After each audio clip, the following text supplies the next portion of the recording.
The haunted flight, a true terror in the skies.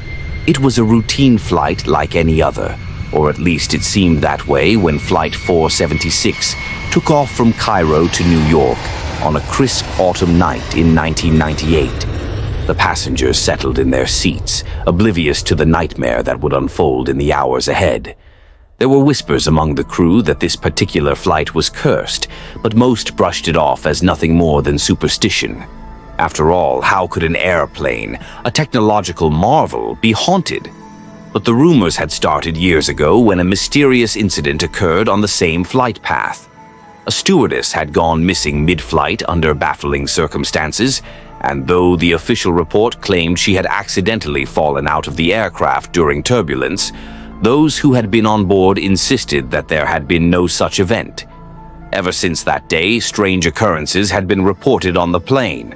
Flight 476 had barely left the runway when the first sign of unease appeared. One of the passengers, an elderly man in first class, began murmuring to himself. The flight attendants initially dismissed it as simple nervousness or a fear of flying. However, his whispers grew louder, turning into frantic muttering. "He's here! He's still here!" the old man kept repeating, his eyes wide with terror, staring straight ahead at something or someone that no one else could see. At first, the crew tried to calm him down. "Sir, it's all right. You're safe," one of the flight attendants said, placing a comforting hand on his shoulder. But the moment her hand touched him, the cabin lights flickered. The engines hummed with an unnatural vibration, as if the plane itself was reacting to something sinister on board. The other passengers began to notice, glancing nervously around the cabin. The lights returned to normal after a few moments, but the elderly man was not the same. His eyes were now glazed over, and he was whispering something in a language no one could understand. His voice was low, guttural, as if it were not his own. "What's wrong with him?" A passenger in the row behind him asked, her voice trembling. Before anyone could answer, a sharp, loud knock echoed through the cabin. It sounded like it came from the plane's underbelly, as though someone, or something, was trapped beneath the fuselage, trying to break free.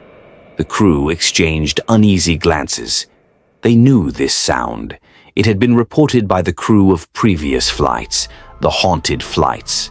As the plane ascended to cruising altitude, the atmosphere inside grew eerier. Passengers started feeling sudden cold drafts, despite the temperature controls being set to warm.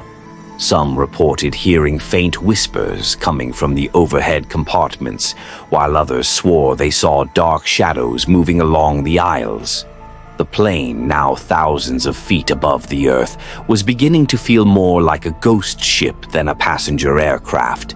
Things took a terrifying turn when the passengers in row 17, an aisle notorious among the flight attendants for causing problems, started to panic.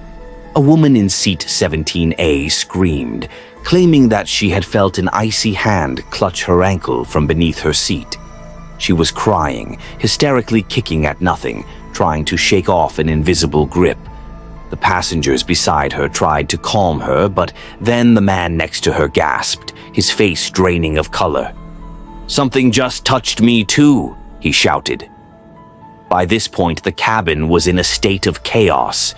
People were shouting for the flight attendants, but no one could offer an explanation for what was happening. The pilot was alerted to the situation and, despite his training and logical mind, he couldn't shake the growing sense of dread in the cockpit.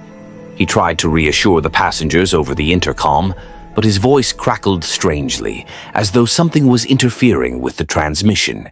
It was then that the unthinkable happened. One of the flight attendants, Sarah, was walking down the aisle trying to restore order when she froze mid-step. Her eyes glazed over, much like the old man's had earlier. Slowly, she turned her head toward the empty space in front of her, her mouth moving as if speaking to someone no one else could see. "He's here. He never left," she whispered, her voice hollow and distant. Without warning, she collapsed to the floor. Several passengers rushed to help her, but as they approached, they stopped short, eyes wide in disbelief. Her body was rigid, her eyes still open but lifeless. Her lips were moving, still forming those haunting words. He never left. The pilot made an emergency announcement, telling everyone to return to their seats and buckle up. Panic had now taken full hold of the cabin. The crew attempted to restrain Sarah, but she remained catatonic, her body stiff as a board. Then something truly terrifying occurred. The cockpit door, which had been securely locked, creaked open on its own. The co-pilot, who had been inside, screamed, "He's in here with us," he yelled, just before the transmission cut off. Suddenly, the plane hit severe turbulence. It was unlike anything the passengers had ever felt. The aircraft shook violently, and the overhead compartments swung open, spilling bags and personal items onto the aisles. Some passengers were thrown against their seats, while others clung to their armrests, praying for it to stop. In the chaos, the old man in first class stood up. He looked calm now, eerily so. He began walking toward the cockpit, muttering in that same strange language.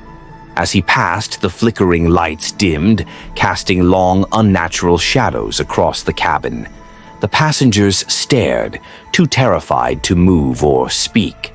The old man reached the cockpit door and, with a slow, deliberate movement, closed it behind him. Almost instantly, the turbulence stopped. The lights flickered back on, and for a moment everything was silent. But it was the kind of silence that chilled to the bone, the kind that made you feel like you were being watched. Minutes passed and no one dared to move or speak. Then the intercom crackled once more. "This is your captain speaking," said a voice that no one recognized, a voice that was not human. It was deep, raspy, and filled with malice. "You will be landing soon, but not where you think." The voice laughed, a chilling, hollow sound that echoed through the cabin. Then, as suddenly as it had begun, the flight returned to normal. The plane landed smoothly in New York, but the old man and Sarah were nowhere to be found. The cockpit door was locked from the inside, and when the ground crew finally opened it, they found the pilot and co-pilot unconscious, with no memory of the events that had transpired. To this day, the mystery of Flight 476 remains unsolved. Some say it was all a mass hallucination, a product of cabin pressure and fear. Others believe that something far more sinister occurred that night, something that defies explanation. But one thing is certain.